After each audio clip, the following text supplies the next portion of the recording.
Terminal. The chamber pressure looks good. Doubling up. Roger, roll with Atlantis. Water towers, fly! Yes! Echo Delta nominal. Flight outside SC off. Say again, SC off. Off. Yikes. You bet. Okay. We don't need any more of these.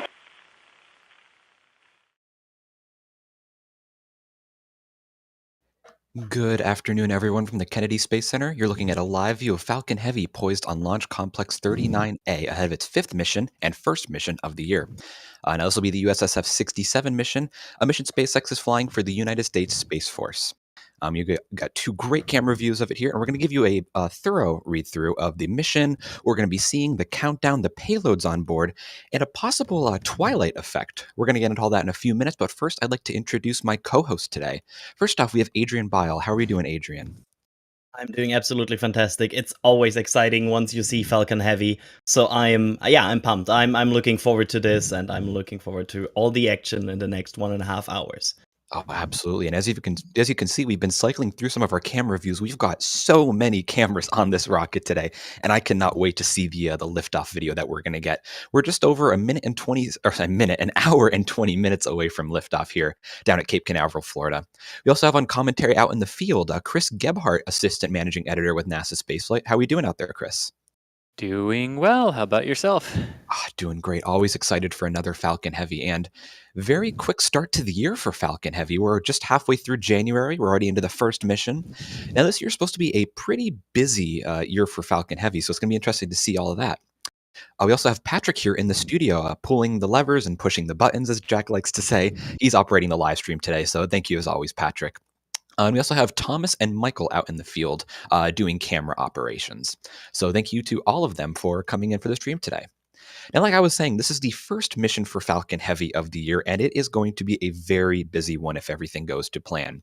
There should be up to 5 missions if they stick to the current schedule. So if anyone here likes Falcon Heavy, which judging by the chat, I think a few people here like Falcon Heavy. Would you say, guys? I think a few people here like Falcon Heavy. Probably just a few, yeah. A couple, I mean like a handful. But yeah, so if you like Falcon Heavy, if you're one of the few, it's going to be a very exciting year.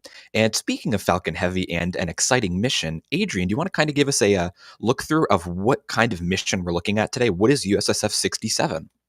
So USSF-67, or United States Space Force 67, is a classified mission. So we don't know every detail here, so bear with me. But actually, for this kind of mission, we know quite a bit about the payloads. We have 2 major payloads on this. We have the Starbase-2, the Continuous Broadcast Augmenting SATCOM-2 satellite, which is a military communication satellite for the United States Space Force, and also the primary mission for today. We also have LDPE-3A, which is the Long Duration Propulsive ESPA. It houses 5 technology demonstrator payloads for the United States Space Force. And yeah, they both go to a geostationary orbit, which is the reason why this probably flies on Falcon Heavy, because it takes a lot of energy to go to geo directly. So it makes sense that this mission flies on, the big rocket, you could say. This, as you say, is the first mission for Falcon Heavy this year. We will have a landing profile here, where the 2 side boosters, B1064 and B1065, will land on landing zone 1 and landing zone 2, while the center core B1070 will be expended. So I think that gives you a good overview of what is happening today, and we will dive into all the details over the next 1 hour and 20 minutes. Yeah, and if anyone here's been paying close attention to the camera shots, you may notice that the 2 side boosters are pretty sooty. And like Adrian said, these are boosters 1064 and 1065, both making their second flight today. Now, these flew actually quite recently, back in November, on the USSF-44 mission.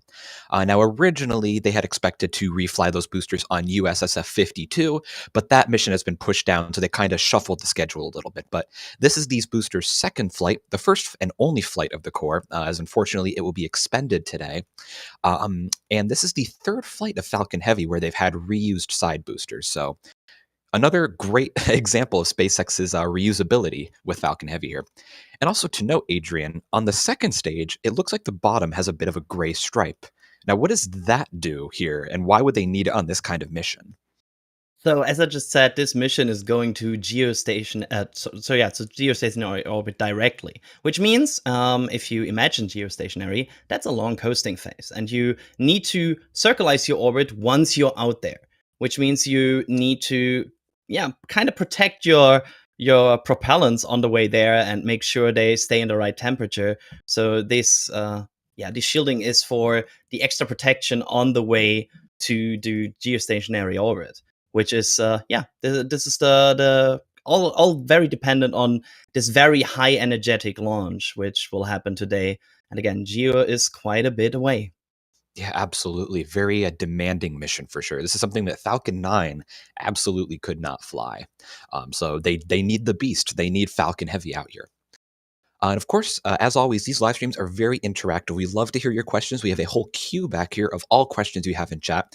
Now, if you do have a question related to SpaceX, Falcon Heavy, this mission in particular, in chat, go at NASASpaceflight. Be sure to use at NASASpaceflight, and that'll make it show up back here in our queue so we can easily get to your questions and it won't get missed. I actually do have a question here from JTrains310 here, asking why does it look like the interstage is used and that there are landing leg attachment points on the center core? Well, the second one I think we can answer pretty quickly. SpaceX likes to have commonality. They like to have everything be the same in their production line. That goes for first stages. So even if a first stage is being expended, they're still going to have all the landing leg attachment points, the grid fin attachment points, sometimes even the RCS thruster housings, just because they don't want to really change the architecture up and risk having an issue or making production more expensive by eliminating parts or replacing parts. So just have all your parts in commonality there. Just don't attach your landing legs. So that's what they're doing there. And as for the interstage looking used, I'm not quite sure, honestly. I was wondering the same thing myself, and I've seen this on previous missions. Do we know why the interstage looks used? Because obviously there's never been a Falcon Heavy center core reused or properly recovered. So that's actually making me wonder. I feel like it may just be the coating on there, because I know that the interstage is carbon fiber. Does anyone here have any thoughts, Adrian or Chris? Yeah, if I recall correctly, sometimes it happens that they switch around interstage, so that could also be the case. But I do not think it could just be dirty. Like it could also be the case that it's just a little bit dirty. That doesn't make it fly worse. Yep, sounds about right. Yeah, concur. And from ZChess1408 here asking, why is the core stage not reused? So Chris, why are they not recovering the core stage here? What's the reason for that? Yeah, mission requirements in this case. So enough propellant can be reserved based on the mass of the propellant, based on the mass of the payloads and where they are going today, that the two side boosters can reserve enough propellant to perform return to launch site landings here at the Cape. But the center core needs to expend all of its fuel in the actual burn toward orbit to leave the second stage with enough starting energy, enough starting velocity that it can do the longer periods of the burns for this particular mission, which include the burn into the initial parking orbit to complete the initial ascent into low Earth orbit, then a reignition to throw the apogee of the orbit out to geostationary altitudes, which is roughly 35,786 kilometers. And then it has to perform that 5.5 hour coast up to geostationary orbit and then reignite its engine to circularize the orbit. And all of that takes a lot more propellant than just a standard geostationary transfer orbit or a standard ascent into low Earth orbit. So for that reason, mission parameters require that the center core be expended while the two side cores can be recovered. Excellent. Actually, diving right off that question, we had another one that kind of ties right in here from Chris NG saying, energetically, does it ever make sense to recover the core stage? So as in, are there really any mission profiles that could reuse it? Especially now that Falcon 9 by itself is so powerful. And I think it would be safe to say that there are some mission profiles to recover the center core. I mean, obviously, we've seen the Falcon Heavy demo mission, which of course wasn't a full use of its capability. There was Arabsat 6A and STP-2, all of which attempted a center core recovery, but were unsuccessful for various reasons. So I would say it's safe to say there are some mission profiles that would have a possibility of a center core recovery, but it just doesn't seem like they're being flown in the near future. Would you say that same, Chris?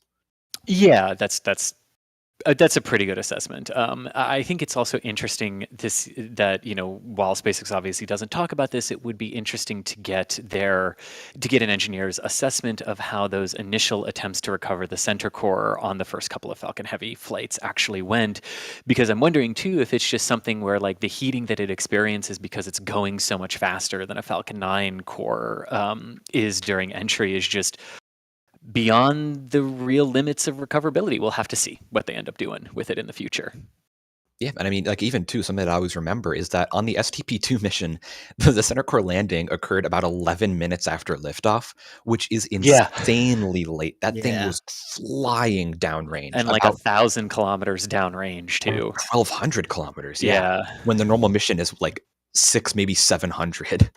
Yeah, for Falcon, that poor booster. But yeah, so there are mission profiles where it would make sense, I would assume, but it just doesn't seem that SpaceX has any contracts for those in the near future. We haven't seen any mentions of a center core recovery. And another question here, actually, that Chris might be able to answer, that I actually wanted to get to as well, from Khaled. I apologize if I'm mispronouncing that name. Asking, are we expecting to see a jellyfish effect tonight? So a Falcon Heavy jellyfish. Yes, indeed. In a couple different ways. So this is going to be a very interesting liftoff from a visual standpoint from the ground. So liftoff time right now is set for 5:56 p.m. Eastern time, and local sunset is 5:48 p.m. Eastern time. So we're lifting off about 6 minutes after, or about 8 minutes after local sunset here. And what that means is it'll be dark on the ground. The skies are clear, which is good. So when the two side cores separate, first off, and they go to do their boost back burn to perform the return to launch site landing, their two plumes will interact with one another because they're still very close to one another. And they'll also be interacting with the still firing center core of the Falcon 9, or what is essentially then a Falcon 9. So we will get the Falcon Nebula effect definitely as the boosters are interacting with one another and interacting with the second stage, or the core stage, and then we should get a very interesting visual of the second stage, or of the core stage's plume expansion going on. So we will get the jellyfish tonight, most likely, and we will definitely get what I like to call the Falcon Nebula when the boosters start interacting with each other during the boost back burns. I love the name of that. And yeah, something that I loved watching on the USSF-44 mission, which was the first Falcon Heavy flight where they expended the center core. It gets very high up, as in I think the USSF-42 main engine cutoff was like 122 kilometers up, which is well above the atmosphere at that point. And it's just great to watch the expansion of all 9 engines compared to just, say, a single engine on the second stage. It gets very bright, very big, and it's just beautiful to look at. So there's going to be some great visuals in every category from this launch, be it from the ground, be it on board. It's just going to be a beautiful night. And again, we are an hour and 10 minutes away from liftoff, and we're actually going to go through a little bit of the countdown and what we're going to be seeing during today's mission. So coming up at T-minus 53 minutes, that's going to be one of the first big events in the countdown, is when the launch director is going to give the go for propellant load. Now, this is basically the last chance that they can get to do a hold and not need to recycle in the count. Then at T-minus 50 minutes, so exactly 20 minutes away, the first stage and the side boosters are going to begin to be loaded with kerosene, or RP1. And then five minutes later, the first stage boosters will be loaded with liquid oxygen. Now we're going to guide you again all through that during the countdown, and we're going to go back to a few questions until we get to that point. Westy the Third here, a question for Adrian. Is there a particular way that Falcon Heavy ignites its engines for liftoff, or do they ignite all 27 at the same instant to do a full send? How do they do it, Adrian? That's actually an interesting question, because we have seen, if I can recall correctly now, different profiles how they ignite these engines based on what we saw on the initial, for example, the demo flight, where they first ignited the side booster, if I recall correctly, and then the center core. And we saw different profiles where it seems more closer to each other, and they ignite all 3 cores almost at the same time. It seems like there's different profiles of how you can ignite a Falcon Heavy, and I'm actually, kind of interested what we will see today. and how they will stage the ignition, because the question is, did they just change something after a certain mission and we're like, okay, this might be a better approach, and it's the way to go forward, or is it, I don't know, payload or engine related? So yeah, it's actually a very interesting question that is not easy to answer, because it could go multiple ways. So actually, watch for that ignition. It might change. Yeah, and SpaceX doesn't really publicize their engine ignition profile, so we don't really know exactly how it is. And yeah, like you said, we've seen different things, and even Alex was saying in our back channel, there have been different ignition sequences across different missions. They've even changed up which which landing pad each booster goes to in between missions.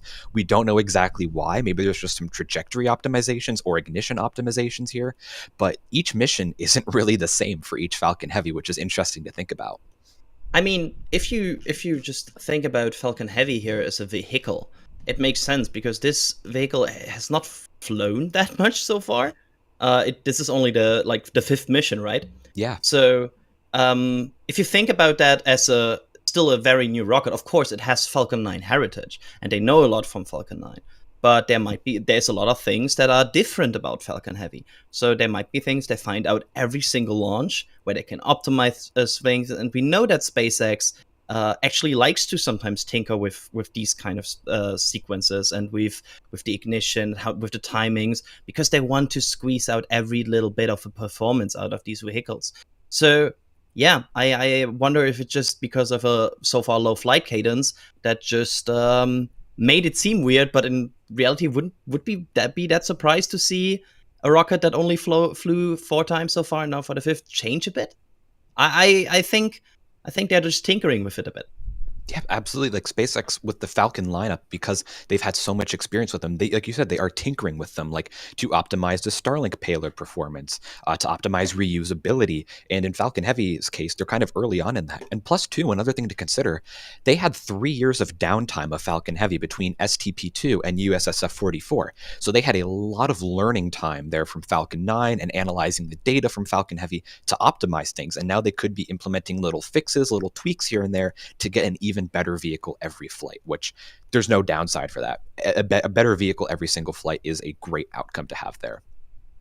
We also know that SpaceX likes to change the hardware of their boosters sometimes. We know that they still optimize with every single booster. There's talks from I think Elon Musk where he said that they always like to improve. They always like to change it a bit. So if you have bigger steps between launches, that also means probably bigger steps in the hardware. Yeah, exactly. And a question here from Scott saying, is this the first of many Falcon Heavy flights for the Space Force this year? And actually, kind of, but no. So this is one of only 2 Space Force flights for Falcon Heavy this year, unless a mystery flight pops up on the schedule by chance.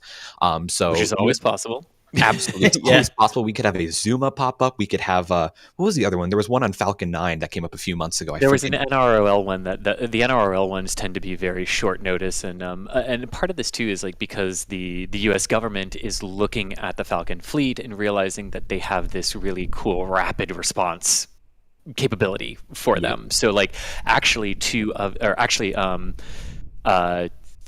of the experiments on the second form of the payload, which I'm totally blanking on right now because I can only remember CBAS off the top of my head. LDPE. There we go. Yeah, so LDPE has 2 payloads like Catcher and WASAT for the Space Force, but then they also have 3 payloads for the U.S. Space Force Rapid Capabilities Office. So that's really cool in that regard, is that this is the first actual launch of payloads for the Rapid Capabilities Office for the Space Force. Gotcha. So yeah, and then the second one will be USSF-52, which is sometime later this year. That mission has been slipping like it's on ice. So we're going to have to wait and see over the next few months exactly what happens with USSF-52. And Curveless Fierce here, you're saying, so what happened to USSF-45 and to 266? Ugh, if I could talk.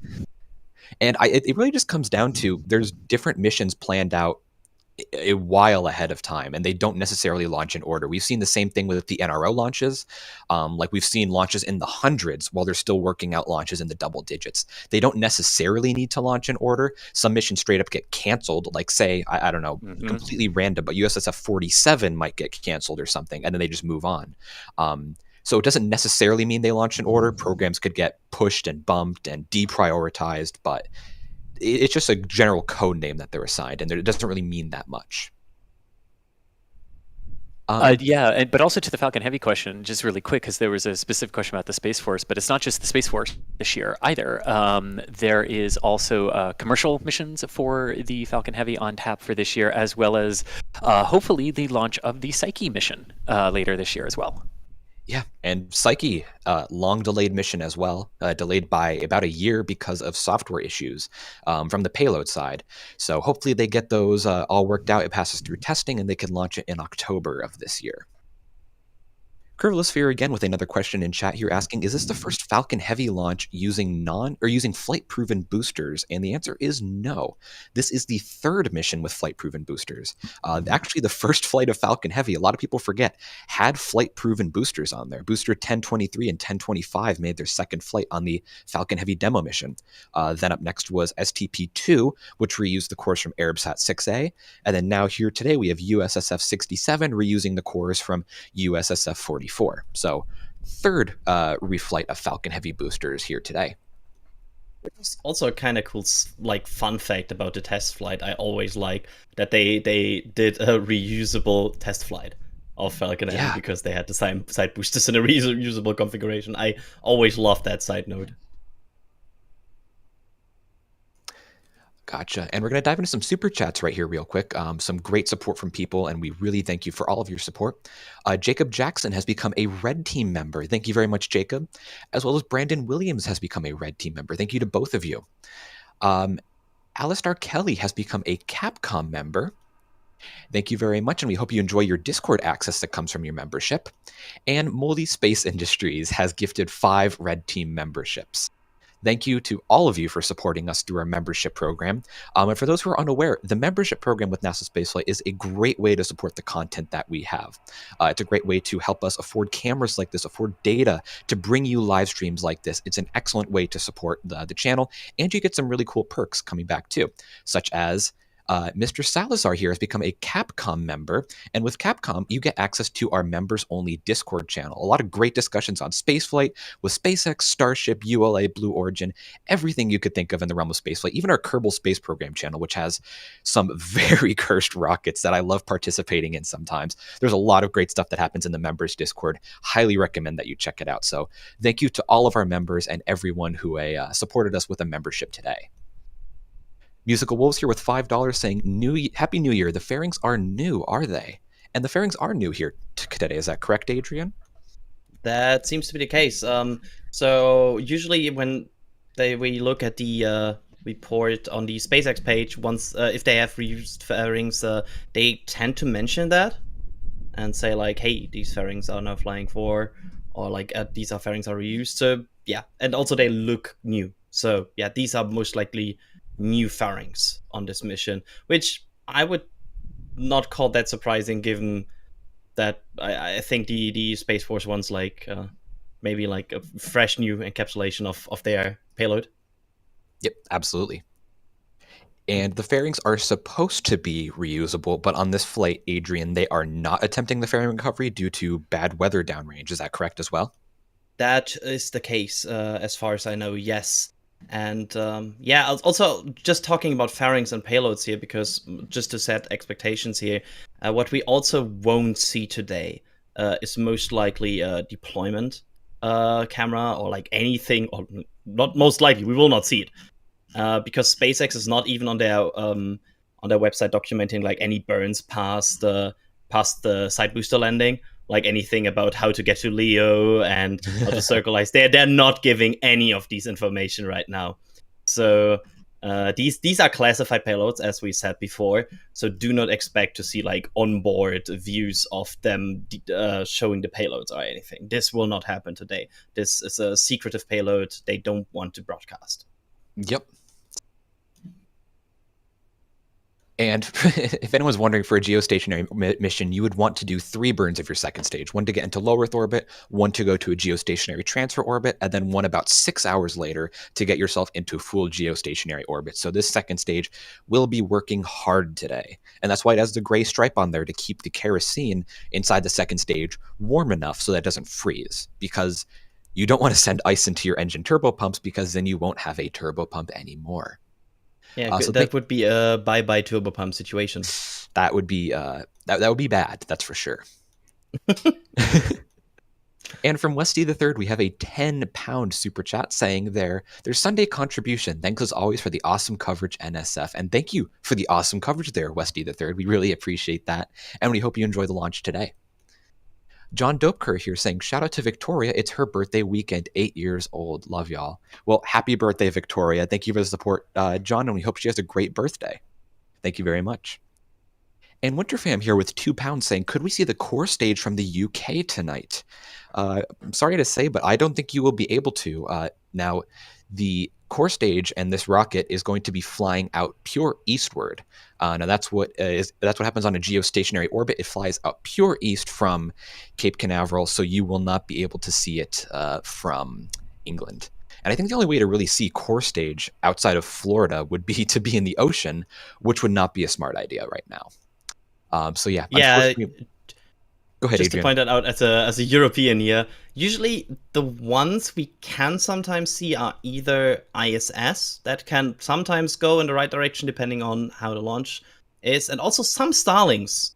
You could see the second stage over Europe. Yeah. That also worked. I remember one particular Starling that was like in the late evening here, so I kind of had like a chance for a European jellyfish, I would call it. I remember I was on broadcast and then ran out to see it fire over Europe. So there is sometimes a chance that you see second station over Europe, but not for this one. Yeah, so if anyone's in Europe, Starlink missions or as well International Space Station missions, anything flying the ISS corridor going northeast, you should be able to see something of some kind, whether it just be like a dot flying over the spacecraft itself, or maybe a disposal burn or something like that. I know I see those up my way all the time up in Pennsylvania. But thank you, Winter Fan. We appreciate that. And Greg Dietz here with a $20 super chat saying, watching here live in Titusville, thanks for all your broadcasts. Well, Greg, it sounds like you have a front row seat to Falcon Heavy tonight, and we hope that you enjoy a beautiful liftoff if all things go well. And thank you again for your support. We really appreciate that. Jim Cavett here with $2 saying, just checking in. Thanks, NSF and friends. Well, thank you for checking in, Jim. Great to see you, and we appreciate your support as always. Pavan here. Yes, go ahead, Adrian. Sorry, just to point out here before it happens, we are only 3 minutes away now from the launch director verify go for propellant load. I just want to point out we are listening to the audio feed, so we will relay that information to you as soon as it happens. Go on, Ian. Sounds good. And again, I can't get over this camera shot. Like, this is just a beautiful shot from miles away of Falcon Heavy poised on the launch pad. And it's going to be great to watch it fill up with propellants, and you'll know it when you see it. We'll get into that a little bit later, though. Charles Dickerson, thank you for becoming a launch director member. Thank you very much for that support. We really appreciate that. Thank you. And Oliver the Space Nerd has become a Capcom member. So thank you to both of you for becoming members. You both have access to our Discord, and we hope you really enjoy everything that comes with that. Sergeant Montgomery here with a $1 super chat. No message, but we still really appreciate the support there, Sergeant Montgomery. Thank you very much. And Pavan here with a super chat saying, hey guys, I'm on Fort Lauderdale. Do you think you'll be able to see it from there? Which heading will the rocket be taking after takeoff? And awesome job. Well, thank you for the support, first off, Pavan. It will be taking an eastward direction. So Fort Lauderdale, if I remember my geography right, is near Miami. So you'll want to look north to northeast. And you should see pretty bright Falcon Heavy in the sky. So best of luck with that. Again, it's launching out to the east, so you'll be watching from the north and slowly transitioning more to the east. Best of luck with watching that, and thanks for the support. Helios Rex here with $5 super chat saying they're leaving for basic training for the Air Force soon. They're going to miss Starship's first orbital attempt. Where should they look for the best coverage when they get back? Well, first off, thank you for your service, Helios, and thank you for the support as well. I might be a little bit biased, but maybe check out NASASpaceflight's YouTube channel. I think it's safe to say we're going to have a lot of videos and a lot of analysis of Starship's orbital flight in the weeks after. Now, I don't think it's really safe to say when the orbital flight is going to be at the moment. It could be, it could be in February. It could be in May. It could be in August. We don't really know. So we hope that you're able to see it in the end, and we wish you all the best of luck in training. And thank you for the support. There's a person named Chris Bergen in the chat that says he sometimes checks out the NSF YouTube channel. Yeah, it's actually pretty neat to check out their the NSF YouTube channel. We do some good live streams on there. We have some really good hosts on the live streams. Wow. So yeah, be sure to check those out. Now, again, as Adrian was saying, we should be coming up very soon here in just about 20 seconds on the go for propellant loading. Now, once we get that go, that means that SpaceX is go for propellant loading. They're going to try for an attempt tonight. And once propellant loading begins, and once any propellant reaches the vehicle, there is no chance for a recycle tonight. And polling is complete, and they are go for propellant loading. Beautiful. We're go. So we should, in about 3 minutes, see propellant start loading into the first stage in the form of kerosene. Those will be in the lower tanks of the first stage boosters. We're not really going to see too much with those. It might get a little icy, a little bit of condensation on there. But once the liquid oxygen starts loading, then we'll really be able to tell. Now, like I was saying, we only have about a 30-minute launch window tonight, so if there's any holds now past propellant loading, it will be a scrub for the night. Because SpaceX uses condensed propellants and chilled propellants, they really don't want to risk losing performance by having the propellants warm up in the tanks. And the longer the propellant stays in the tanks, the warmer it gets. Similar to if you leave a glass of, say, cold water out for a few hours, the longer you leave it out, the warmer it's going to get, and the less dense it will get. SpaceX really likes densified propellants because you can get more performance out of the same size tanks. So that's what we're going to be looking at tonight. And again, no chance for a recycle, but we're going to hope that everything goes according to plan. Now, again, about 2 minutes away from the start of kerosene loading on the first stage of Falcon Heavy. And man, I love saying that. We're go for propellant load on Falcon Heavy. What a great thing to say. Also, we should point out that there are some differences in how this countdown is compared to Falcon 9. Because I think some people would expect it's the same countdown, but that's actually not the case. It's longer. Usually for Falcon 9, the verify for GoPro propellant load is at 38 minutes. We're starting to load at 35, and for this one, they will actually start loading at 50 minutes. So it's quite other countdown. And there's also some other differences. For example, if you like the T-20 event, one of our favorite guests on the stream, that's actually, I think, a T-22 minute event, if I recall correctly, on the Falcon Heavy. Is that, I'm not 100% sure, but I think it's 22 minutes. I know it's in a different position. 22 minutes. What was that for again? The event, the 20 minutes event. It should be at 22. That I do not know exactly, but I will take your word for it. Yeah. And I'd like to correct something, too, we were discussing in the back channel. They are attempting a fairing recovery tonight using the recovery ship Bob. So just to correct myself from a past comment saying they weren't recovering it, but they are going to attempt to recover the fairings. The weather is a little iffy out there. The forecasts are forecasting a 12-foot wave, or 12-foot waves out in that area. So it's going to be a little choppy out there. We wish them all the best of luck and all the safety out there. But it seems that they are going to attempt to recover the fairings on this mission. So just a little correction there. Also, it shows very, very impressively how they cannot recover the center core for this mission, because the recovery vessels for the fairings are 1,500 kilometers downrange. So yes, the booster, it's a bit. So usually the boosters are a bit less, if I recall correctly, but they are in the same ballpark usually in terms of downrange distance. So that would be quite far away from any possibility to recover this center core. And now that we have passed T-minus 50 minutes, we should have begun first stage booster RP1 loading. So everything's proceeding on the count. Again, we got some gorgeous shots here of Falcon Heavy reflecting in the sunset. Again, we are expecting that hopefully we may see a bit of a jellyfish effect or twilight effect, where the side boosters, as they do their boost back burn and burn away from the center core, their plumes will interact and produce a beautiful cloud of gas in the sky that will light up from the sun. So, again, going to get some beautiful shots over the next few minutes of sunset here at Cape Canaveral. Golden hour, I guess you can call it. It really is right now. Yeah. The shadows are getting long at the Space Center. The light's starting to get a little bit redder, but yeah, good stuff as we head toward it. But we just talked a little bit about the iffy weather for fairing recovery, but worth noting that the weather here at the Kennedy Space Center is absolutely gorgeous for a liftoff and landing tonight. Beautiful. It's 90% go, Chris. Is that correct? At least 90% go, if not a little bit more. They normally update the launch team, and when things tend to be progressing as smoothly as they are now, with the weather actually that has materialized on the day, we normally get a little bit higher than that based on the current setup that we've got right now. Beautiful. Love to hear that.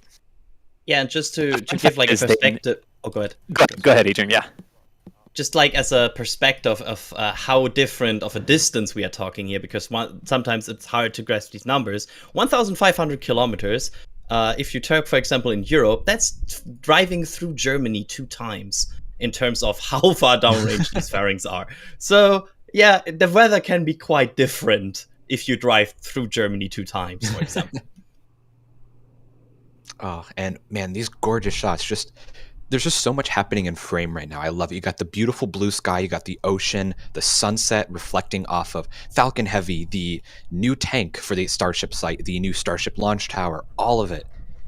Gorgeous shots right now, and that's one thing that I love about sunset launches at Cape Canaveral. I'd like to thank Ms. DBMe for becoming a Red Team member. Thank you very much. We really appreciate that support. As well as Tom Dalton, a new Red Team member. Frank Neary has become a PadRat member. Thank you very much, Frank. We appreciate that. And again, thank you to all of our members for the support that you have given this live stream.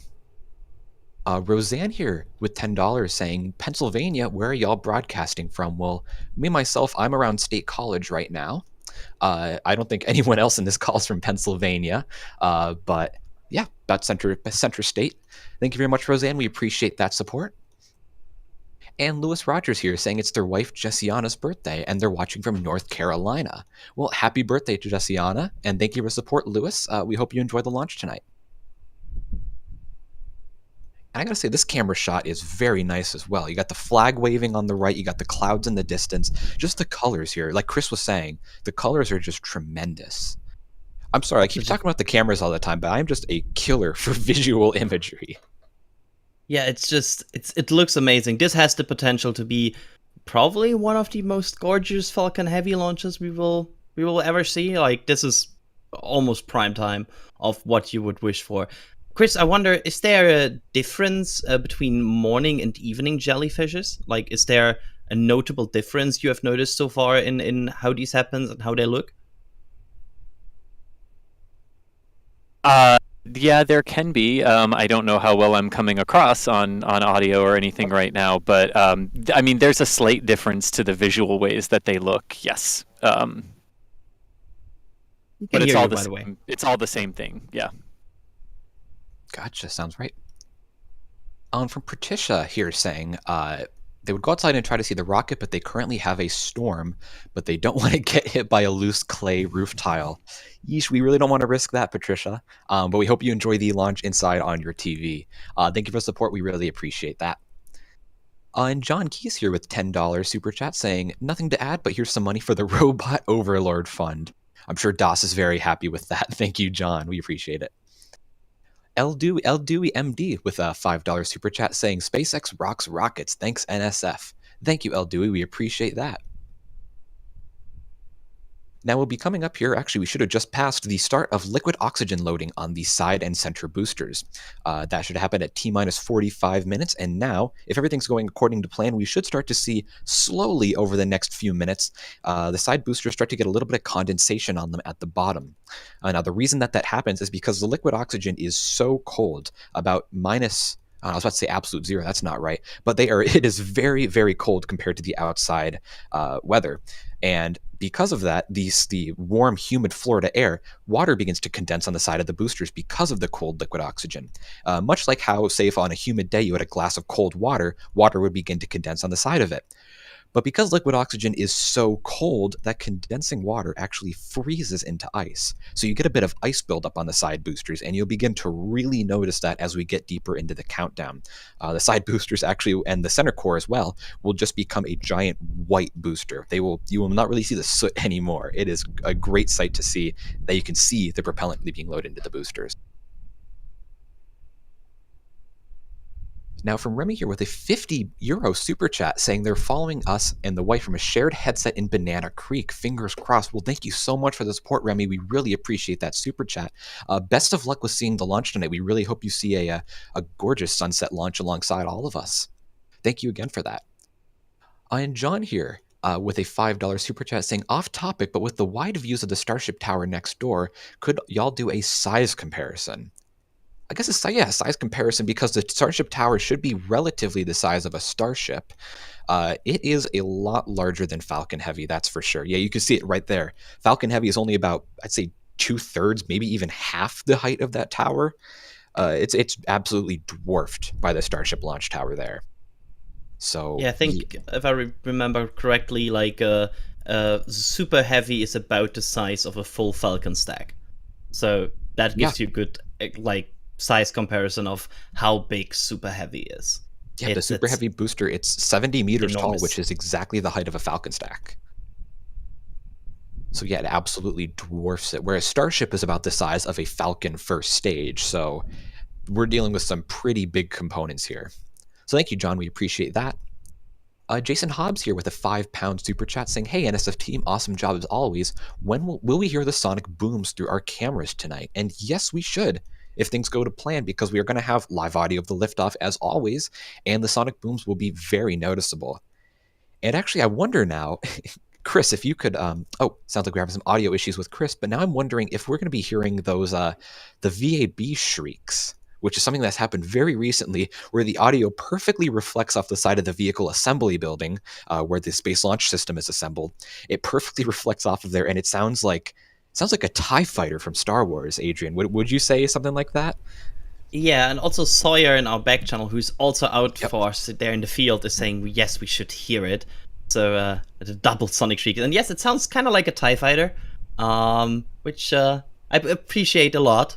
So I'm up for more TIE fighter reflection sounds. And Adrian, you've seen Star Wars, correct? Please tell me. Oh yes, like 10 times every good. movie. Good. I only know 2 movies, Star Wars and Lord of the Rings, and I'm fine with that. But you know Lord of the Rings. Okay, you and I just become best friends. We're going to talk about this later. Yeah. But thank you, Jason. We appreciate that, and we hope we get some great audio from the landings tonight. Linda H. here saying, love seeing you from Port St. John. And that's kind of leaving my head right now as to where that is geographically, but that sounds like it's from Florida, so hopefully you're able to see it, Linda. Thank you for the support, as always. Vadim Rosenberg here with a $10 super chat saying, have we heard anything regarding SpaceX spinning off Starlink? Nothing really. It seemed to be just really like an offhand comment, but SpaceX is just really deep into getting Starlink working right now. I think it'd be pretty complicated to make it into its own side business. But yeah, maybe in the distant future, they could do something along those lines. But thanks for the support, Vadim. We appreciate that. And Florida Man has become a Capcom member. Thank you, Florida Man. We appreciate that. And Blake Alexander has gifted 20 Red Team memberships. So, and Mark Garretts has gifted 5 Red Team memberships as well. So from Blake and Mark, thank you to both of you. If anyone in chat was gifted a membership, be sure to give them a bit of thanks in chat. And that is our awesome. Mark? Yeah, that name sounds a bit familiar. Yeah, I think that's our Mark. Yeah, it sounds about right. But again, thank you to both of you for supporting the stream, and congratulations to everyone who's gifted a membership here. Robin here with a €2 super chat, no comment, but we still really appreciate it. And Rankley with a $5 super chat saying, SpaceX turned down the artificial fog generator. Looking forward to an awesome Twilight launch from the best coverage team. Well, thank you, Rankley. We appreciate that. And yeah, let's bring back some memories from USSF-64, where it was we could not see anything on the pad from the rocket.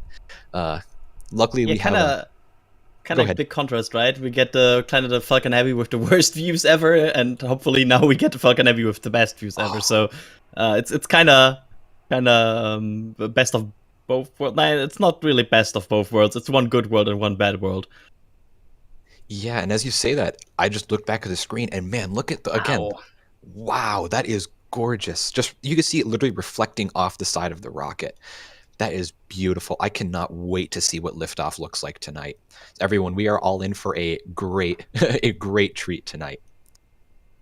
And speaking of the launch, again, we are about 4 minutes away from the next event coming up in the countdown, which will be second stage RP1 loading. That's where kerosene is going to be loaded onto the second stage, and you can actually very clearly see the kerosene tank on the second stage. Because if you look under the fairing, that gray little rectangle, that's the kerosene tank. And we mentioned it before, but that gray rectangle is actually a whole gray stripe going around the whole rocket area there. That is to keep the kerosene warm enough in orbit so it doesn't freeze. The reason that actually works is because if you think about it, dark objects really like to absorb and keep heat. Think about, if you go into your car during and we have a new order in our shop of wow, that's a very beautiful print right there. So thank you very much to whoever just purchased that from our shop. And again, a bit off topic here, but if anyone would like to pick up a beautiful metal print or a shirt or a mug, anything related to spaceflight really in general, there is such a wide selection in the shop, and it's been great to watch it develop because there is something for everyone in there. And I absolutely mean that. There is so much stuff in the store. You could buy a metal print. I have a metal print of Starship up on my wall, and that is gorgeous to look at every day. We have metal prints of Starship, SLS, Falcon. We have some Delta 4s in there.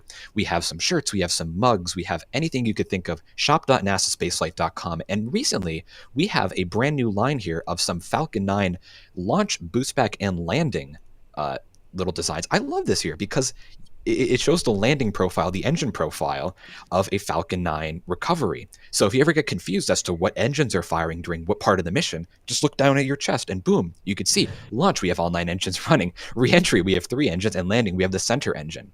And if you're at work, you can have it in coffee mug form, so like your coworkers know when to talk with you. You can just point like 1, no, 3, almost there, 9, now you may proceed. Like, or maybe the reverse since it's a landing. Like, yeah, I guess at the landing you're just like, I'm almost done.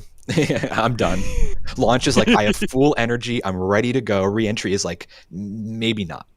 But also, yeah, we again, have one more thing about that shop, because there's a promotion going on, a special discount for this launch today, and it's related to our Falcon Heavy collection. If we can show this once again, Patrick, if that's possible, which is a collection we launched earlier with the latest Falcon Heavy launch, which is a collection all about Falcon Heavy. You can see it here, the heavy design, and if you buy one item from this Falcon Heavy collection and one from the launch entry landing collection we just showed you, you get 10% off on both items. Ooh. So that's a special promotion going on for this launch. So yeah, make sure to check that out.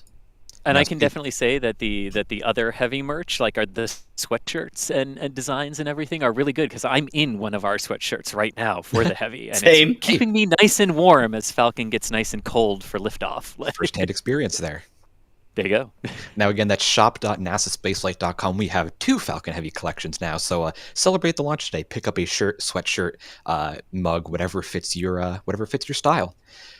Now, coming up here in 27 seconds, like I said just a few minutes ago, we're going to be coming up on second stage RP1 loading, the beginning of kerosene loading on the second stage. So now that means that the first stage is being loaded with kerosene, liquid oxygen, and the second stage will be loaded with kerosene. Now, second stage liquid oxygen loading is going to start in about 17 minutes at T-minus 18 minutes and 30 seconds. That's a little while away, but we're coming up right about now on the start of the second stage kerosene loading. Hey, and looks like we got a new order there in the shop for a Falcon Heavy metal print. Beautiful. Also, we have venting from Falcon Heavy. Oh, look at that. Oh, that looks good. We can see the life. Yeah, it's always the best sign, right? If you see a rocket come to life, if it's getting fueled, suddenly the excitement builds up. Yeah, literally, I could feel myself getting more excited now seeing this. And we have confirmed through the countdown net that second stage RP1 loading has begun as planned. But man, that rocket's getting ready to go, and I am ready to see it. You and all of us. Oh, we have a super chat here from Master Rapeno with $5 saying, could you give your dad Jason a shout out? He loves these so much. Well, Jason, we hope you're enjoying the launch. We hope you're watching right now, and we hope you enjoy all of this, and we hope you have a great rest of your night. Thank you, Master Rapeno, for the super chat. We really appreciate that, and we appreciate your support. And speaking of supporting our live streams, we discussed the shop, we discussed membership and super chat, but there's actually a free way to give a lot of support to this live stream and a lot of support to our channel. If you give this video or this live stream a like, that would really, really, really help us out. We'd really appreciate that. That helps YouTube like us a bit more. The algorithm gods begin to like us a little bit more. So we really appreciate support just simply through liking. It costs no money, takes a few seconds, hit the like button down there. We really, really would appreciate that, and it would really be a great way to help our channel out. Ismail has become a PadRat member. Thank you very much, Ismail. Robert Krober has given 5 Red Team memberships. Thank you very much, Robert, and congratulations to everyone who's gotten a Red Team membership from Robert. And oh, look at that. We have a new order from the shop of a Falcon Heavy shirt. And Happy Space here saying, thank you, NASA Spaceflight crew, for the coverage. We rock. Wish you all a Happy New Year and hoping for some great views from this launch. Well, Happy New Year to you as well, Happy Space. And yes, concur. I really hope that we get some great views from this launch here. Daniel Roy here with a 14 Canadian dollars super chat. Thank you very much. No message, but we genuinely really do appreciate that. Thank you very much. Hey, Ian. Yes. I've got a question. Hit me with a DOS. Can I ask a question? Yeah. Everyone, DOS is here, one of the producers with NASA Spaceflight, but go ahead, DOS. What do we got? Surprise. So somebody was asking, like, on the shirt design, why is it that when there's 3 engines, they're all in a line? Why aren't they, like, on one side or the other side or whatever? That's actually a good question. Now, you want to keep your thrust balanced. You want to have your center of thrust going through your center of mass. Now, what that basically means in layman's terms, a way that you could think about it, if you're trying to balance, say, I don't know, a water bottle on your finger, you're going to want to hold it from the center. You're not going to want to hold it from the side. You're not going to want to hold it from the other side because then it will tip over. You want to keep everything going in a single line. Now, if you keep 3 engines in a line going, that condenses the center of thrust into one single line going through your center of mass. I believe that kind of explained it, but basically you want to be thrusting through the center of mass. So that's why they're going in a line of 3 during the entry burn. You don't want to have them all spaced out because then your rocket will start tumbling from the uneven thrust. Balanced thrust. We need balanced thrust, and that's why on the design it's got 3 in a line, right? Yes, that's the word I was looking for. Is on the tip of my tongue was balance. You want to have balance there.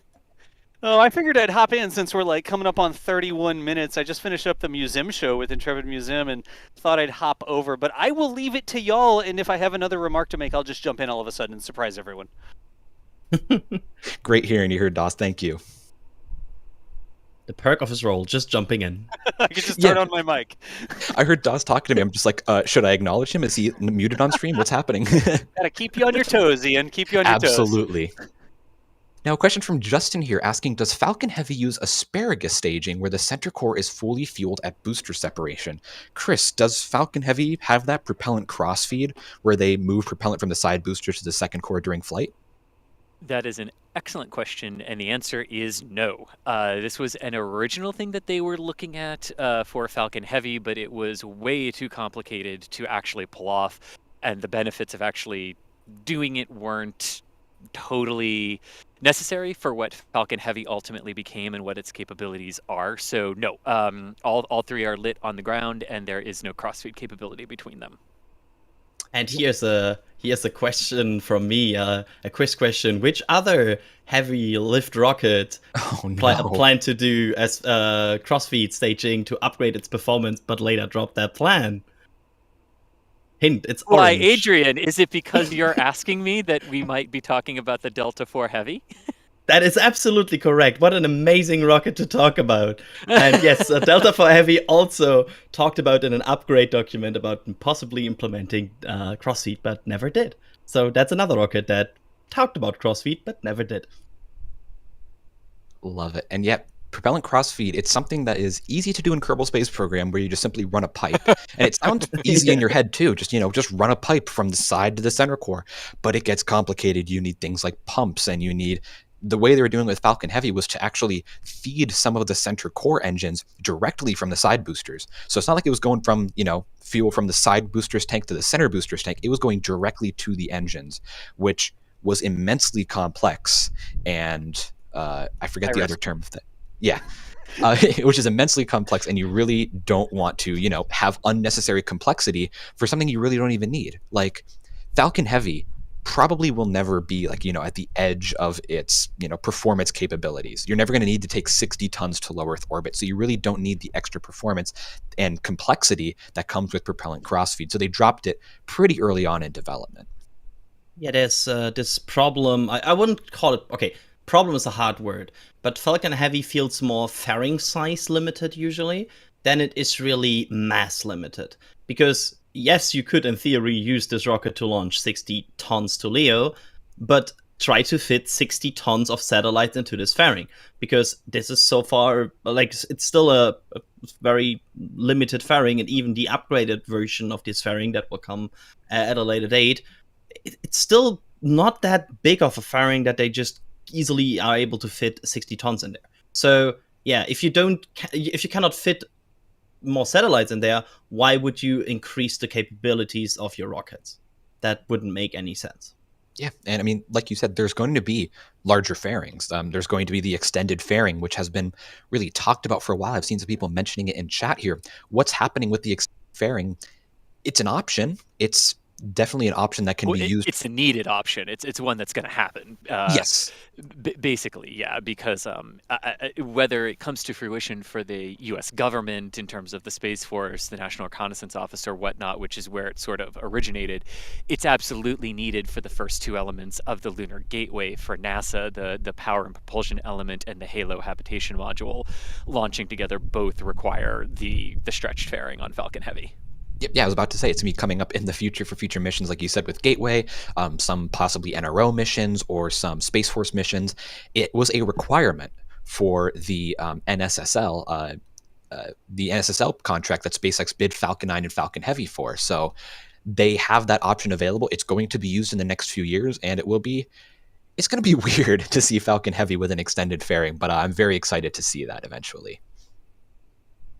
And we're coming up here on T-minus 26 minutes. Again, we should be progressing through first stage propellant loading and second stage RP1 propellant loading. Now you can actually see a lot more condensation coming off the first stage boosters here. That is a great indication that propellant loading is not only continuing normally, but that the first stage is being loaded with more and more and more liquid oxygen, because you could see the condensation is getting higher and higher and higher on the liquid oxygen tanks. Again, it's just a great way to see a literal visible indicator on how far along we are in the countdown. And again, the next event coming up here will be in about 8 minutes when we begin second stage liquid oxygen loading. Again, that's still about 8 minutes away, and we'll keep you updated on when that happens. Dennis Petit here with a $2 super chat saying it's the first launch streamed over their Starlink in Alaska. Well, that's awesome, and we hope you enjoy the launch. John Dopeker here with a $5 super chat saying the 20-minute vent. Do we get one cloud or three? Well, it's just one cloud, if I remember correctly. There really shouldn't be a need for three, but it actually happens at T-minus 22 minutes. So just over 3 minutes away from that. I guess we call it the T-minus 22-minute vent at this point, because I think T-minus 20-minute vent would be lying, Adrian. So, yeah. Yeah, and just to point out, oh, good. No, I was going to say the vent comes off the strongback, the transporter erector. It doesn't come off each one of the cores. So you could have like a Falcon Heavy with 9 rockets out there, and it would still be, well, theoretically, one vent off the transporter erector. Yeah, exactly. It's a ground support side vent. So you're not going to be seeing, it's not from the boosters, and it really doesn't depend. There's not like 3 vents on the strongback either. It's just one big vent. And it's going to be fun to see for sure, coming up in just about 3 minutes from now. You got it. I love how it's just casually that's just mentioned Falcon Heavy with 9 boosters. Yeah, and I just kind of push that off, like, yeah, okay. Do it, Elon. You won't. It's funny though, but they actually seriously considered a Falcon Super Heavy with 4 boosters instead of 2, and I don't even know what you would need that for. That's probably like 90 tons to orbit. What would you even need that for? But Just do a whatever. Starship. Also, the problem with this is what they also have, because the center core here is enhanced, right? It is Yes. structurally enhanced to carry your loads of the side boosters also as they push towards space. So the more you add, the more you need to enhance your center core so it can carry the load of the vehicle pushing to space. So it can get, it's not that easy as just like it is in Kerbal, where you just slap more boosters on it, and that solves most of your problems. In this case, that would make the structural integrity of the center core a bit wonky. Yes, and one last thing, if I may add, if they ever make a triple core Starship, they better call it Starship Super Duper Heavy. Super, Yes, That's all I'm going to super. say. From Paul Truman here, we have a 450-pound super chat with no message, but we still really appreciate that, Paul. Thank you. Curveless Sphere here saying, with a $7 super chat, just wanted to express their appreciation for answering their questions while they sit on a flight from Calgary to Houston. Well, best of luck and safe flights there, Curveless Sphere. Hopefully you have some in-flight Wi-Fi there to catch the mission. Douglas Look at this. Oh, Just a moment. My God. Wow. Yeah. Wow. See, I have two monitors, and I just look down to the main screen, and I just get this. Yeah. Wow. What a casual shot, like. Wow. I know. Oh, even the colors here, like the literal, with the gradient from blue down to orange, down to like the gray of the clouds. Unbelievable. And the flag has stopped blowing. There's no wind. This is literally perfect weather. Unbelievable. And we're coming up here in about a minute, just under a minute. We should start to see the big vent, the big one, the T-minus 20 minute, which is actually T-minus 22 minute vent, as some may call it.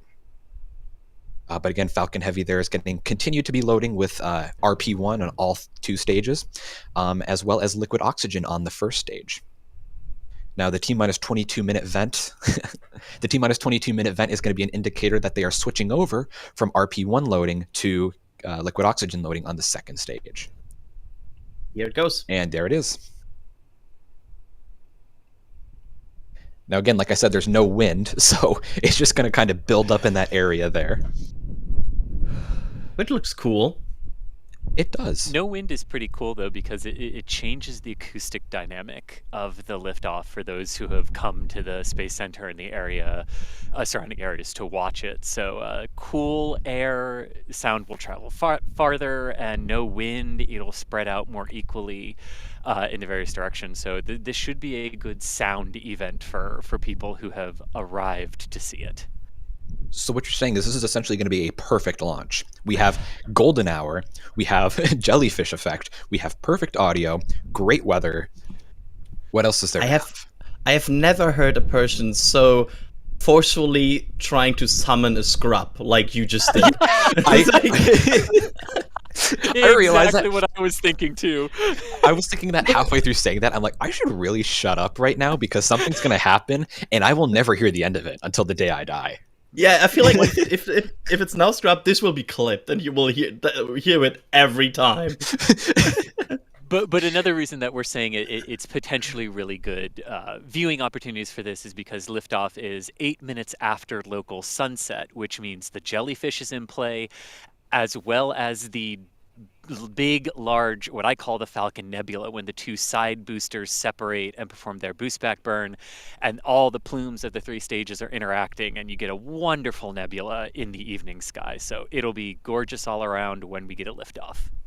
So what you're saying is I should shut up and stop being so excited until liftoff when we know that it's lifting off and we know it's going to be a great launch. So there we go. Oop, sounds like we got a bit of audio issues there from Chris. We're going to stand by on that. But we have 22,000 of you out there watching right now, and there's a question we ask a lot of the time, but I'm really curious to know, where are y'all watching from? Hit us up in chat. Where are you watching from? I love seeing just the extreme diversity in our audience. It's great to see people all over the world coming together to see such interesting spaceflight events like this. And on that note, chat is absolutely accelerating at Mach 9. A lot of That's UK. called Warp 9, Ian. We'll introduce you to the correct series later.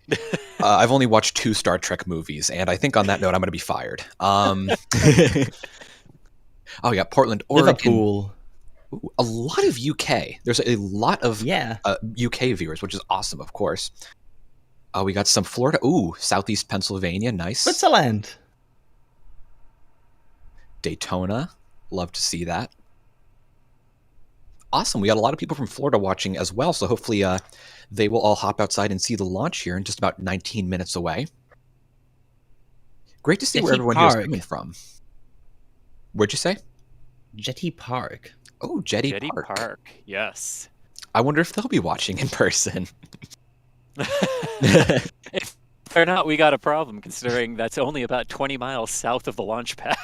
Nah, I think they're watching it on their phone with noise-canceling headphones. Yeah, definitely.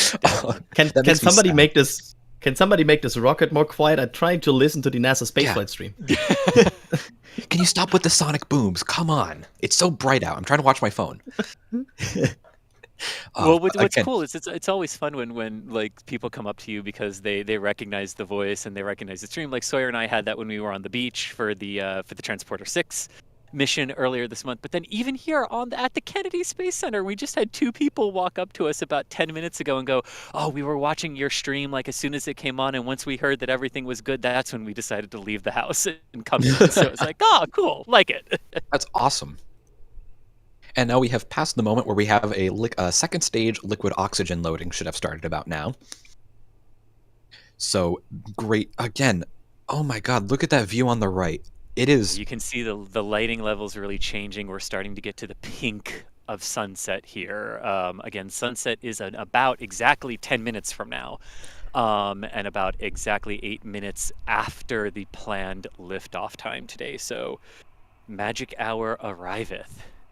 Chat, I have a quick question for all y'all. Is it safe to say Falcon Heavy is an orange rocket and that orange rocket good right now? No.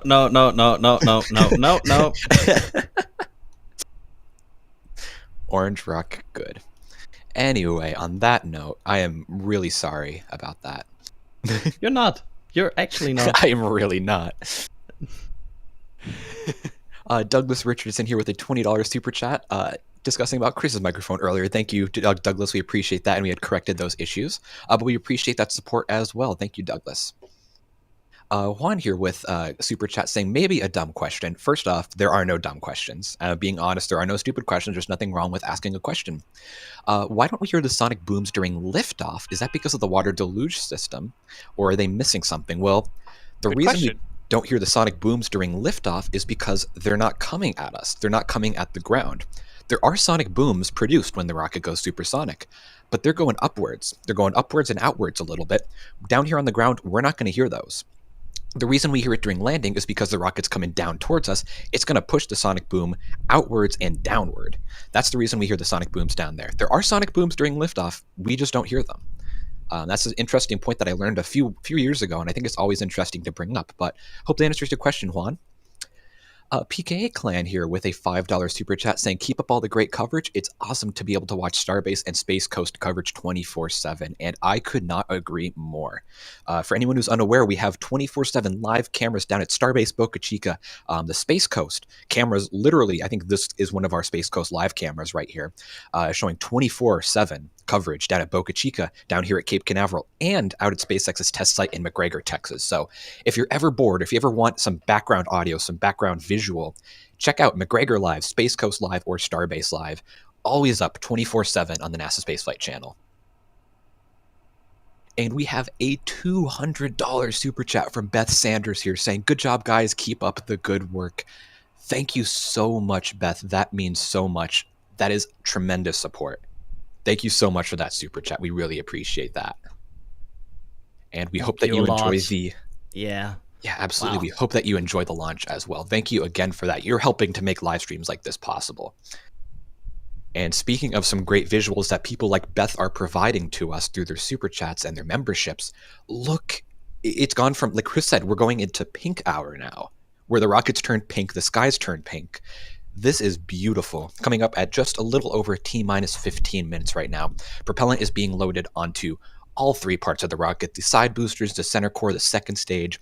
This rocket is roaring up and getting ready to go. And man, this is absolutely gorgeous. It really is. And we've also had 50 Red Team memberships being gifted here by Jerwa. Thank you very much, Jerwa, a regular on the stream, gifting memberships and super chatting. Thank you so much. And to all the 50 lucky people who just got a membership from Jerwa, we hope you enjoy all the perks that come alongside of it. Once again, thank you for the support, Jerwa. As always, we really appreciate it. And make sure to also thank Jerwa if you got one of his super chat, his gifted memberships. Does it show in the chat if you're gifted a membership who you got it from, Adrian? Yes. Awesome. Yes. That's great. So yeah, anyone at Jerwa in the chat, thank them for the support that they gave you. That was excellent. And then another quick update. The spacecraft for this particular mission have transitioned to internal power. So things progressing on the payload side for its readiness for liftoff today. Always great to hear. And once again, we're checking in on the side booster liquid oxygen loading. Whoops, and the camera just changed. But you can see the condensation is getting higher and higher and higher. Looks like they're about, I'd say maybe 80, maybe even 90% full on liquid oxygen on the side cores. So again, great way to see how we are getting further and further into the countdown. And I still cannot get over the visuals here. And you see an airplane plume up there in the distance being lit by the sun, just to the left of the crew access arm. And from Alan here saying they're hoping to see the launch because they're not in Scotland. They're in Fort Lauderdale and just left on Harmony of the Seas on the Royal Caribbean. You'll see it. Yep. You'll see it. You will see it. Please don't scrub it. Yeah, Harmony of the Seas already scrubbed a launch. And also just confirming too here, Coast Guard helicopters and assets in the sea are also up and out, protecting the air and waterways in and around the Space Center to make sure that there are no wayward boats. And if you do see a boat on one of our cameras out in the ocean or one of SpaceX's cameras as well, there are some boats that are allowed to be in the exclusion zone. So just because you see one, don't necessarily panic thinking it's a showstopper. Absolutely. And also, speaking of assets in the sky, we have NASA's WB-57 has been spotted on Flight Tracker as circling around the area. So there's going to be some aerial shots here. Now, again, we may not be seeing those. Those may be for the Space Force or maybe for SpaceX internal. There's a solid chance we may not see those, but we have some eyes in the sky, way up in the sky, looking at this launch today. And what were you saying, Adrian? I just wanted to make a stupid joke. Move on. Love to hear that. Oh, and there it is. If that's correct, that's the WB-57 there in the shot flying over Kennedy Space Center. Great to see that. That's cool to see. Yeah, that's awesome to see. Beautiful. And again, back to Kennedy Space Center here. The sun is setting. I believe this launch is happening about 5 minutes or so after sunset. So, what was that? 8 minutes after sunset. Gotcha. So there's a very solid chance we are going to get some gorgeous shots here. And sorry, Ian, that's not me being like super pedantic about no, 3 minutes, no. But 3 minutes in an evening lighting situation actually can make all the difference in terms of what it looks like. So that's why I wanted to correct it. Yeah. Oh yeah, absolutely. I completely understand. Now we're coming up here on T-minus 10 minutes. The next event that we're going to be seeing here is at T-minus 7 minutes, so about 4 minutes away. Falcon Heavy is going to begin engine chill, where all 27 Merlin 1D engines on the first stage of the rocket are going to begin to get liquid oxygen flowed through them. Now what that's going to do, the liquid oxygen, since it's so cold, it's going to really chill down the engines so that when they start flowing liquid oxygen at full speed at engine ignition, you don't get any thermal shock and you don't crack your engines. Similar to how, say, if you put a really hot item onto a glass plate and it shatters, they're trying to counter that by pre-cooling the engines so that when they flow the super cold liquid oxygen through there, there's no thermal shock, there's no stresses, and there's no cracking.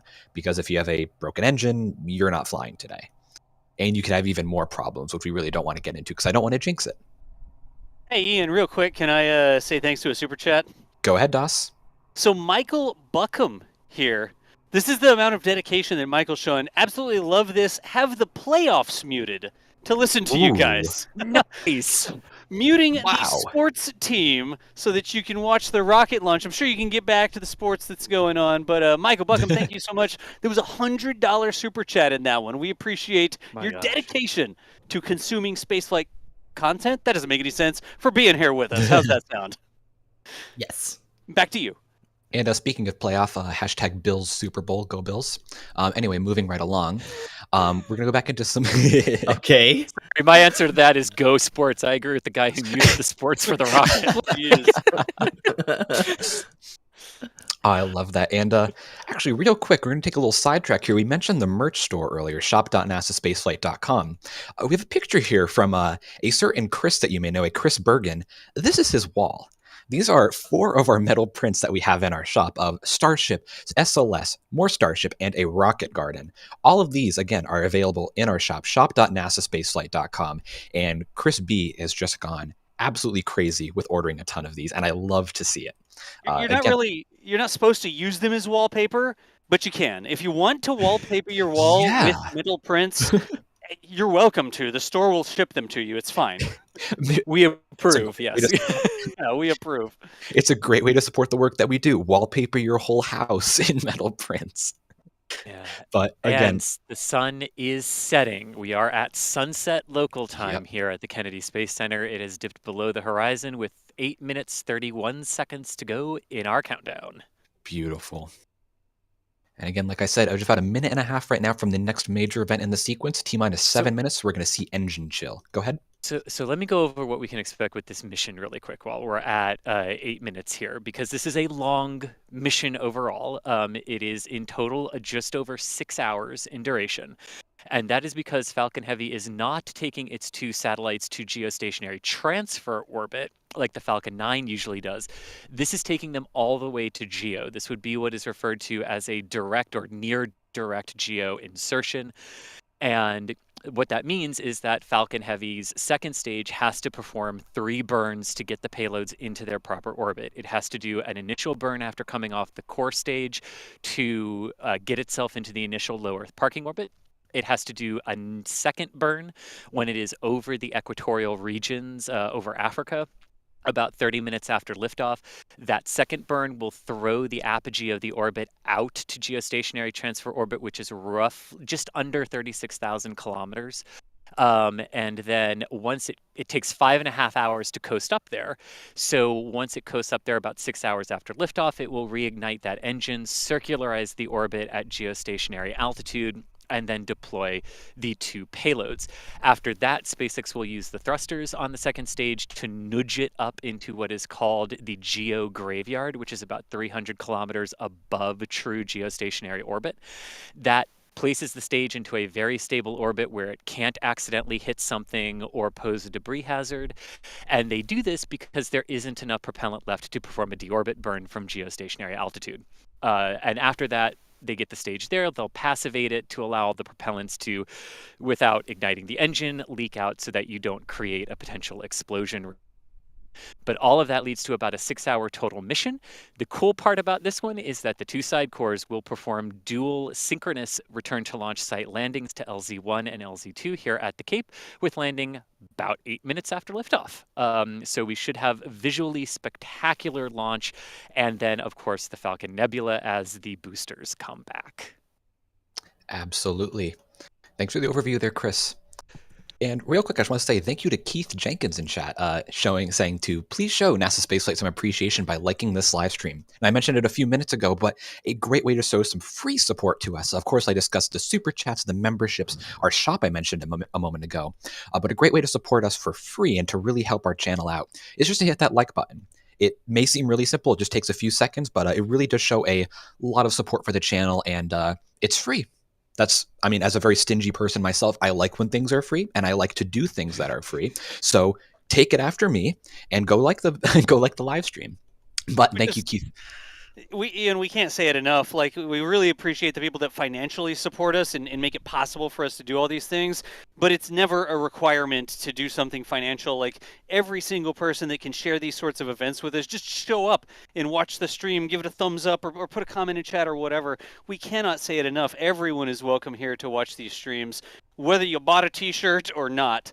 We love to see everybody hanging out with us. So just thank you for every which way that you support us. Absolutely. Yeah, just even seeing all y'all show up is just awesome. Not even just from a support standpoint, just it's awesome hanging out with all of you guys. Like everyone in chat here, I love seeing chat go crazy when good things happen. It's awesome just to be a part of this. And thank you everyone for showing up and being alongside of us here during this mission.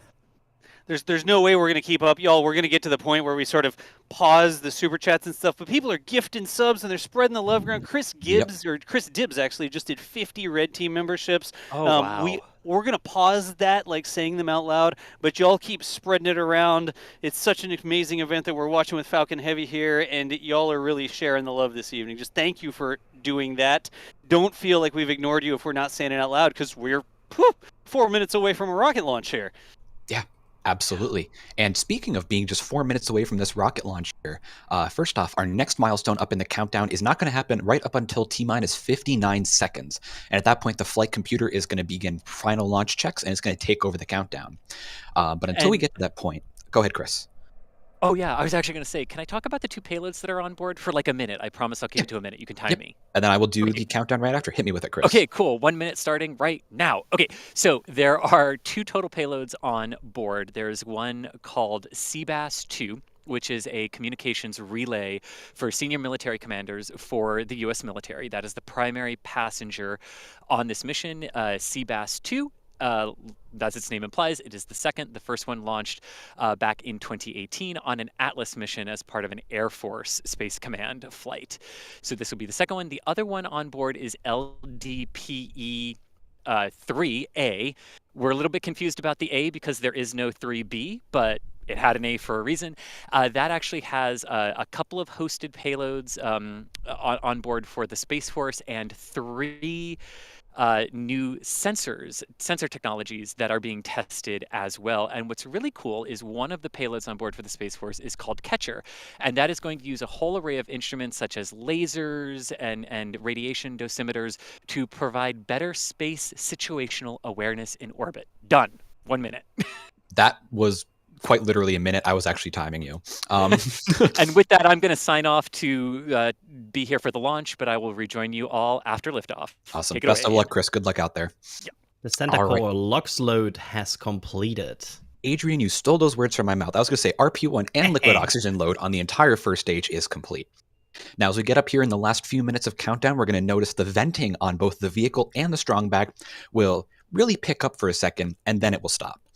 Now, they're trying to vent out every little bit of propellant that's left in the strong back because, propellant is flammable. Propellant is explosive. You don't want anything flammable or dangerous around your launch pad, especially because SpaceX is trying to have a rapidly reusable launch system in every way. And that includes launch pads, so you want to get all your bits of propellant out, like we can see there. Last venting from the strong back. And stage 2 LOX load has completed as well. Beautiful. Now I'm going to take you through a really, really quick countdown here. So, sorry, there's the big vent, by the way, the stage 2 LOX load vent. Yep. So at T-minus 1 minute, like I said, the flight computer is going to take control of the countdown. 15 seconds later, at T-minus 45 seconds, we'll get the final go for launch from the SpaceX launch director. That is basically them saying, everything looks good, we are go for launch. T-minus 20 seconds, propellant tanks are going to be pressurizing for flight. And then at T-minus 6 seconds, the engines on the base of the vehicle will ignite. All 27 engines. There will likely be a staggered ignition. That means that not all 27 ignite at once. They'll probably do 2 at a time or 4 at a time across literally milliseconds of time to stagger the ignition so you don't have a sudden, huge impulse of thrust on the base of the rocket. Obviously, at T-minus 0 seconds, we're going to have liftoff, and then 1 minute and 11 seconds into liftoff, we are going to go through max Q, or maximum aerodynamic pressure. Look at this, though. It's under 60 seconds now, Ian. Oh, I am Rocket so is excited. confirmed. The flight computer of Falcon Heavy has taken over the countdown. And they're beginning gas closeouts on the vehicle. Beautiful. The next thing we are waiting for is for the launch director to confirm go for launch, which might happen any second now.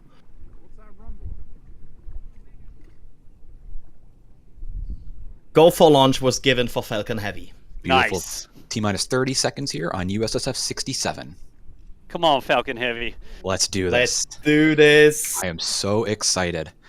All right, now it's going to get pretty loud here right at liftoff and right after liftoff, so you're not going to hear us talk for about a minute or two. Just sit back, relax, enjoy the audio, enjoy the visuals. We'll meet you coming up on booster separation, but everyone sit back, relax, grab your popcorn, grab your drinks. T-minus 10 seconds until launch. And thanks for watching, y'all. Absolutely. Now we should have engine ignition coming up. Bright green flash. Engine ignition and liftoff. The 5th Falcon Heavy takes flight as part of the USSF-67 mission. Go, baby, go. Falcon Heavy's cleared the towers. Oh, gorgeous shots right there. Gorgeous. Unbelievable. Everyone stand by for sound. We're a few miles away, so it's going to take a few seconds here. Rocket's beginning to roll to get itself on the correct trajectory to make its way downrange.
That an auto track or a human track?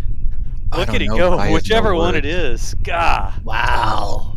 Look at the plumes. Unbelievable. You can see these side booters throttling down, I think, right? Yeah. Oh, that is absolutely gorgeous. It's like an upvote. It looks like an arrow of fire from this perspective. Oh, I'm giving this rocket my upvote. It's a bird of fire. It literally looks like a flaming bird. Oh, that is beautiful. And we should be coming up here in about 20 seconds here on side booster separation. Now, right when that happens, the boosters are going to immediately flip back around and start burning backwards to make their way back to Cape Canaveral to land. Now, like we said before, there should be a jellyfish effect. We're going to see that in a few seconds, coming up on side booster separation. Look at that plume interaction. The exhaust is already illuminated, like sometimes when it's a little bit further after sunset. Yep. Here comes Seiko. But the whole exhaust and we've had booster separation. In the light, look at that. Get ready, everyone. They're turning around. And boost back burn ignition. Wow. That looks amazing. Oh, wow. Oh my god. Look at that. The side booster plumes are interacting with the plume of the center core. Look at that close-up. Look you at this. can see the boosters themselves. You can How see is the this sooty real? peaks. Oh my god. Look at that. That's Dr. WD-40's feed. And you can see they're canceling out their horizontal speed now. And they're flying their way back. Unbelievable. This is the one of the most stunning launches I've ever seen. Look at them. And let's not forget about the center core. About 20 seconds from now, we should be seeing center core main engine cut off. But look at that. Wow. That looks like a waterfall. What? What am I supposed to say? It's the whole screen is filled with cameras tracking this too. Unbelievable. And you'll look at the RCS pulses. Look at that. That is. See them. I am just speechless here. Oh, we've had main engine cutoff, second stage SEP. And we've had Merlin vacuum ignition. The second stage is now making its way to a parking orbit. Now, unfortunately, that's likely the last that we're ever going to see of that second stage because this is, like we said, is a classified mission. They don't want you to know where this is going, even though we know where this is going. So they're not going to show onboard shots or telemetry from the second stage from this point onward. But that's okay because we have this. And live from the ground, that was incredible. We can still see the two side cores with the naked eye as they are up in the air, reflecting the sunlight, which is just absolutely incredible. They're actually crossing the stage one condensation trail right now from our vantage point. They are Get almost re- direct above us right now. This is incredible. And I'm sorry, get ready for the entry burn in about 90 seconds. So this will get only more exciting now, because we have 2 landings ahead of us. I am And just you can dying from these. clearly see the cold gas thrusters Yeah. with the naked eye too. Like I want to make sure people know, like that's not just the camera that Michael's using to track this. Like, Oh, it looks like they're starting the engine chill yeah. because the booster is just really lit up from something coming out the back end. Is that a star? It looks like they're just passing a star on the right from the Yes, last camera they, view. they did just pass the star. Yeah. And again, if Actually. you're seeing those puffs there, those are the cold gas nitrogen thrusters reorienting the boosters, making sure they hit the atmosphere at the correct orientation for the reentry burn. Oh my god. And a quick side note here, thanks B1070 for doing your job, and now it will crash into the ocean. Godspeed Booster 1070. Yeah, like Adrian said, the center core of this mission is being expended for some extra performance. But that's okay, because we're getting 2 boosters back here. Now, this will be the second landing of both of these boosters coming up on their entry burn here in a couple of seconds. And by a couple of seconds, I mean 30 seconds. It's amazing that you can still see these things coming Yeah. back. Yeah. And like I said, Dusk, with the naked eye, you can see Yeah. them, not just with a camera. It's incredible. It's so hard in the daytime, and with the lighting here, the boosters themselves are being lit by the sun, and you can just see them in the sky. This is amazing. Yep. Oh god, there they are. There they are. There's the entry burn on 1. Here and they entry come. burn on 2. Wow. Look at this. They look like meteors coming in. And here you can see the fire protecting them against fire. Unreal. Yeah, and literally, that's literally what's happening. They're using, this always blows my mind, they're using the exhaust from their engines as a makeshift heat shield. We caught them as they went, as they made like the transonic cones and everything. Wow. Holy Look at moly. this. I love how we are just all just here like Look, they're completely turning not red as they go providing into the any reasonable. sunset. You can see Oh them my now. god, So they're clear. red. Oh Look my god. at these shots. They're Oh just my god! there's skyscrapers falling from the sky right Oh now. my god. And we still have 30 seconds until they reignite. And they reignite so close to the ground. Like, I'm watching them fall with my own eyes, and like right now I'm starting to be like light, light. Yeah. Here comes 'Cause the they're at the cave. tree It's line now. literally like a missile. It's Oh my literally. god. Relight on the first one, right before the tree line. Now this is going to be a Relight on the 1-3-1 second one. landing. Here comes the relights here. Oh, We one see them relight. now. Two relights. Oh, coming down. Come on. Oh, look at that. One booster going down.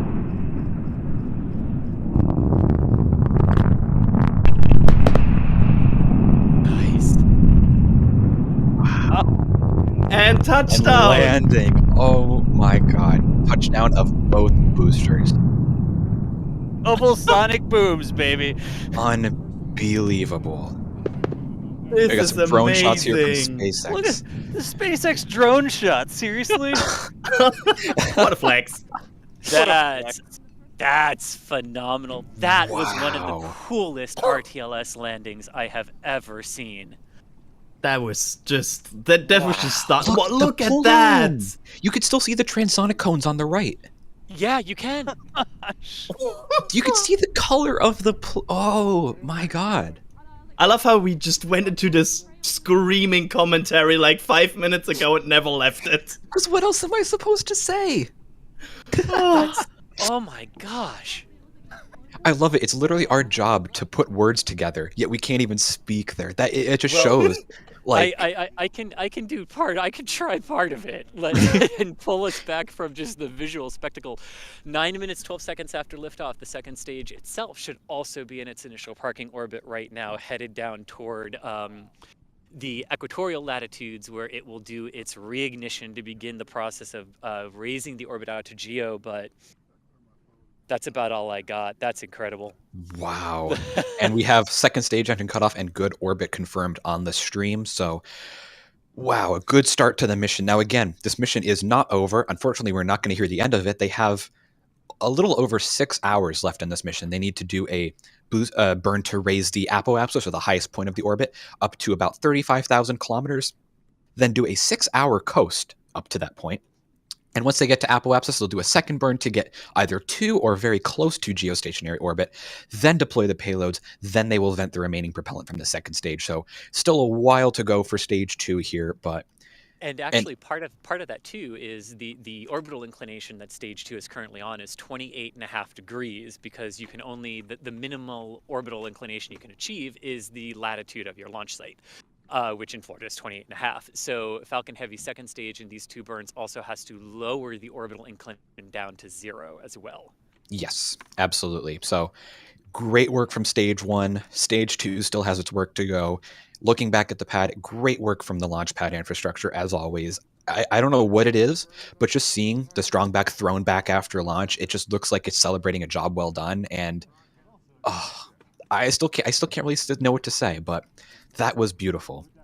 And everyone, again, thank you so much for watching. Thank you so much for tuning in.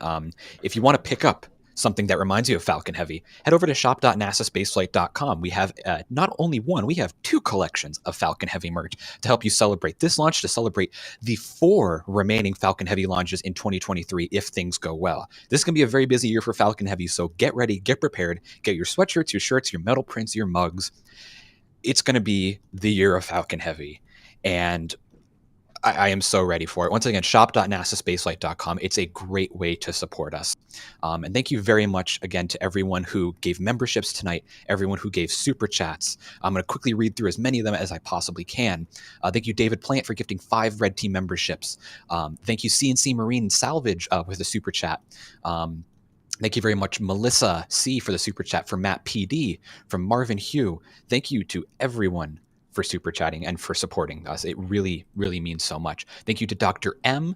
Thank you to William Cantino for the $10 super chat. Official Park Hoon. Reen Heckens. Thank you very much, Dr. M. Tim C. Sebastian Lebriden.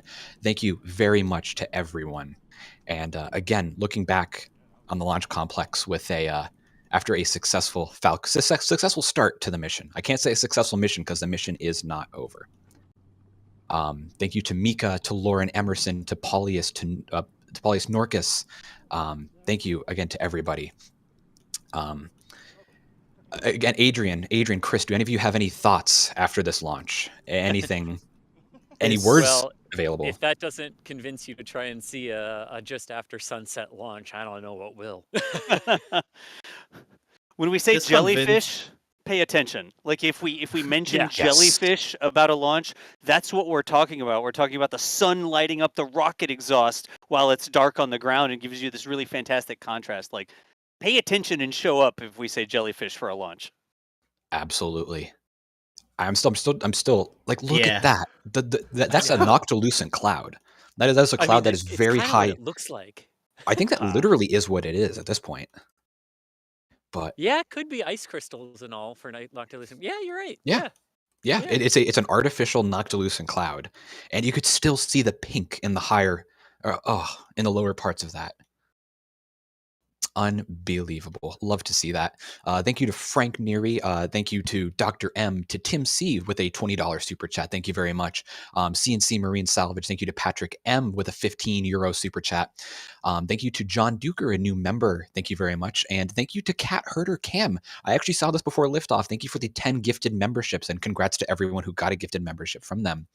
Thank you to Brant Priest, to Brent Norman, John Duker, a new member, Griffin Benchmark with a $10 super chat, and Roseanne DeVasto with a $10 super chat. Thank you to Bob Ogue for a new membership, Melissa C, John Latimer, and Dougal for all your memberships. We appreciate that. To Alexei Oana 21, thank you very much for your super chat. As well as Gavin Earnshaw with a €5 super chat. Thank you very much.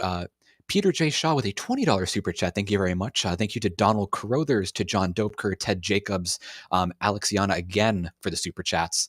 And thank you to Black Sheep with a new membership, as well as Dean Warnock, that Evan 26, and Wheelie 98. I think I got all of those. Whew. Good job. Wow. And I sound out of breath, to but everyone who gave super chats, who gave a like to the stream, who chatted in the stream. Yeah. I just want to echo what Yeah. Ross said. Like, all of that is support. We really don't want anyone to feel bad about, oh, I couldn't give you X number. Financial donations are not required. We want you to come. We want you to hang out. We want you to love this with us. And honestly, hitting the like button and putting a message in chat helps. It helps the YouTube algorithm say, hey, this is something that other people should be watching too. So I'm going to recommend it to them. So thank you truly to everyone who is here and participated today. Thank you. Chris, it's Absolutely. even that, like, think of it, right? Like, you're like, oh, I show up, what does that help? If you look at YouTube, somebody sees, like, that stream has 35,000 people watching. And Yeah. even just you being a part of that number, watching the stream with so many other people, if I see that on YouTube, I'm like, what the heck's going on here? Maybe I'll check it out. So you don't have to buy any merch. You don't have to do super chats or whatever. We appreciate everybody that can, but just showing up and sharing these things with us is a fantastic way to be a part of the community. Cannot say thank you enough.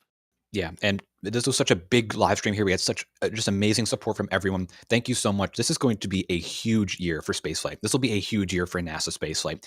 We have the Starship orbital flight. We have possibly other Starship missions. We have Falcon Heavies coming up. We have a Delta IV Heavy coming up later this year. We have maybe even 100 Falcon 9s. Are there going to be 100 Falcon 9s? Check out our video on it. We have a video where we analyzed if 100 Falcon 9 launches can happen this year. This is going to be, in my opinion, the best year of spaceflight in my life. There's going to be Wait. so much happening. Time out. DOS, Does go. this count as 3 Falcon launches or 1 Falcon? No. I'm going to stop you right there, If you- DOS, and if keep you- on. No. If you connect objects, they are one object. I mean, but they disconnected and then they were flying as 3 separate things. Adrian. That's But- true. It's one. Oh, but- that's true. It's one launch but 2 landings, DOS. That's Ah. interesting.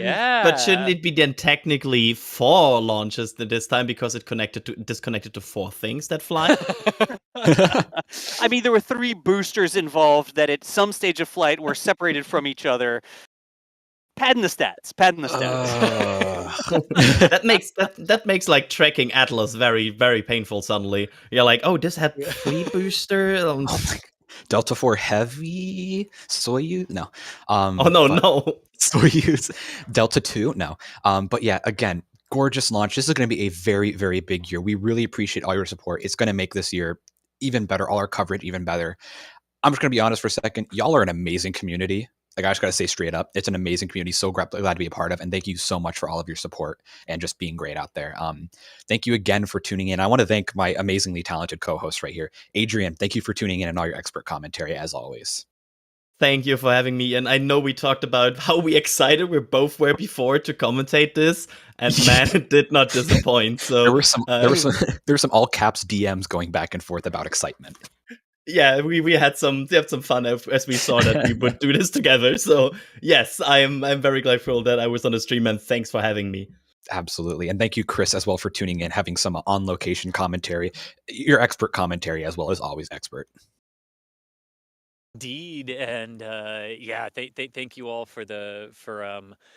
thank you, Ian, for hosting, as well as Adrian. Thanks, DOS and Michael and Sawyer and Thomas and everyone who was operating cameras too, as well as our good friend WD40. He's a good friend of the stream, and we used some of his feeds today as well for the tracking shots. So want to make sure to say thank you to WD40 as well.